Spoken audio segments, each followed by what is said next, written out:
रायपुर गांव में मोहन और सोनू नाम के दो भाई रहते थे। मोहन की शादी हो चुकी थी, सोनू अभी कुंवारा था। सोनू, मेरी मौसी की लड़की ब्याह करने लायक हो गई है, बहुत सुंदर लड़की है, तुम्हारे साथ उसका ब्याह कराऊं? अरे भाभी, आप तो हमेशा शादी की बात करती रहती हैं। हो जाएगी शादी वादी, जल्दी क्या है। उम्र निकल जाएगी, फिर हमसे मत कहना। मेरे स्मार्ट भाई को स्मार्ट बहू ही चाहिए। चलो सोनू, खेत पर जाने का समय हो गया है। मोहन और सोनू अंगूर की खेती किया करते थे। दोनों बड़ी मेहनत से खेत जोतते, खेत में पानी लगाते और फिर बीज बोते। 3-4 महीने इस तरह मेहनत करने के बाद खेत में अंगूर की फसल आ जाती। मोहन की पत्नी खेत पर खाना लेकर पहुंचती है। भाभी, मेहनत करने के बाद आपके हाथ का स्वादिष्ट खाना खाकर मजा ही आ जाता है। मेरी चचेरी बहन की ननद ब्याह लायक हो गई है, शादी करो उससे तो बताओ। लगता है आप मेरा ब्याह कराए बिना नहीं मानेंगी, लेकिन आपको लड़की ढूंढने की जरूरत नहीं। मैंने लड़की ढूंढ ली है, पढ़ी लिखी लड़की है। सोनू अपनी पसंद की लड़की से शादी कर लेता है। एक दिन मोहन अंगूरों को इकट्ठा करके मंडी में ले जाता है और अंगूर बेचकर पैसे घर ले आता है। अरे सोनू, इस बार अंगूर का बहुत बढ़िया भाव मिला है, पूरे 80,000 के बिके हैं। ये ले 40,000। सोनू पैसे ले जाकर अपनी पत्नी को दे देता है।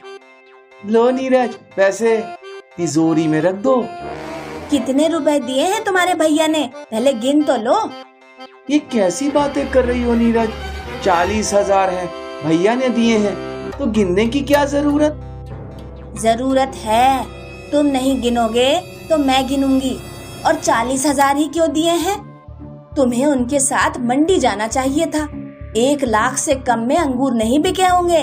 60,000 उन्होंने खुद रख लिए होंगे और 40,000 तुम्हें पकड़ा दिए।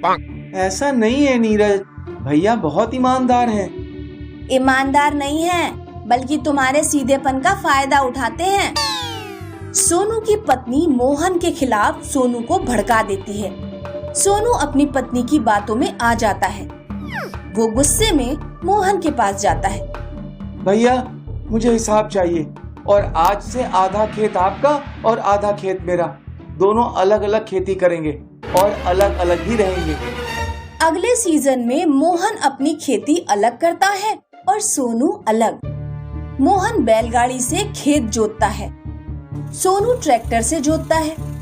मोहन कुएं से पानी निकालकर हाथों से सिंचाई करता है और सोनू पंप से सिंचाई करता है। मोहन प्राकृतिक खाद का इस्तेमाल करता है, सोनू रासायनिक खाद का इस्तेमाल करता है और अपने खेत में जमकर कीटनाशकों का प्रयोग करता है। मोहन के खेत में बहुत बढ़िया खेती होती है। मोहन के अंगूर बड़े और मीठे होते हैं, जबकि सोनू के अंगूर खट्टे और कड़वे होते हैं। सोनू रात में अपनी पत्नी से कहता है, मोहन भैया का अंगूर इतना बढ़िया हुआ है और हमारे अंगूर बिल्कुल खट्टे और कड़वे हैं। हमने मोहन भैया से अलग होकर अपना ही नुकसान कर लिया। नीरज सोनू की बातें सुनकर चिढ़ जाती है। जब रात में सब सो जाते हैं तो वो मिट्टी का तेल लेकर मोहन के खेत में जाती है और पूरा खेत जलाकर राख कर देती है। अगले दिन मोहन जब खेत पर पहुंचता है तो जली हुई फसल को देखकर खूब रोता है। मोहन फिर भी सोनू और सोनू की पत्नी पर शक नहीं करता। कहीं ये काम सोनू या उसकी पत्नी का तो नहीं? नहीं, सोनू मुझसे बहुत प्यार करता है, वो ना ऐसा करेगा और ना किसी को करने देगा। मोहन रोता हुआ सिद्ध बाबा के पास पहुंचता है। आओ मोहन, बड़े दिन बाद आए और रो क्यों रहे हो? बाबा, मेरी सारी फसल किसी ने जला दी। समझ नहीं आ रहा अब मैं अपने परिवार का पेट कैसे पालूंगा।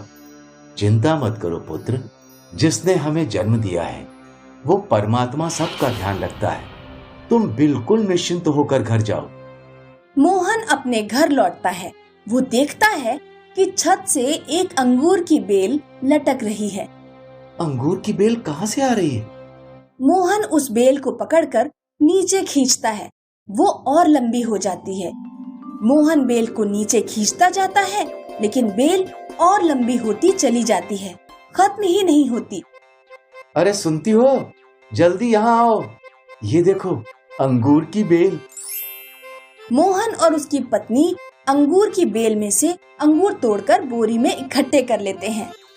तुम इतने अंगूर जाकर बेच आओ, तब तक मैं बेल खींच खींच कर और अंगूर तोड़ लेती हूँ।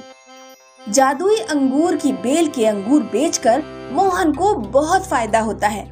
वो अपनी पत्नी के लिए साड़ी और बहुत सारी खाने पीने की चीजें लेकर आता है।